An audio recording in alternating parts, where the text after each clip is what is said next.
Praise the lord. ఈరోజు దేవుని వాగ్దానం యెషయా గ్రంథము 40వ అధ్యాయం 31వ వచనం. యెహోవా కొరకు ఎదురు చూచువారు నూతన బలము పొందుదురు. ఆయన కొరకు ఎదురు చూచువారు ఎప్పుడూ బలహీనపరచబడరు, అవమానపరచబడరు.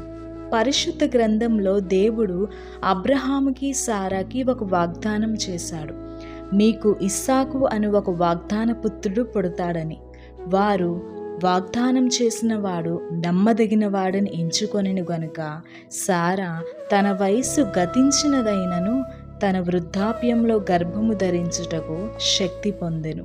ప్రియ సహోదరి సహోదరుడా, దేవుడు మన జీవితాల పట్ల అనేక ఉద్దేశాలు కలిగి ఉన్నారు.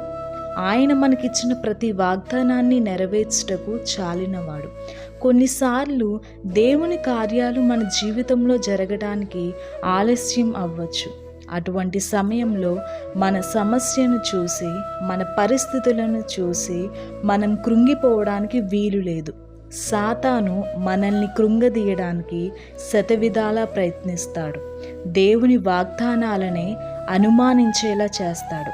కానీ మనము దేవుని వైపే చూస్తూ బలము తెచ్చుకుని దేవుడు మనకిచ్చిన వాగ్దానాలను నమ్మి వాటిని మన జీవితంలో స్వతంత్రించుకొనవలసిన వారమై ఉన్నాము.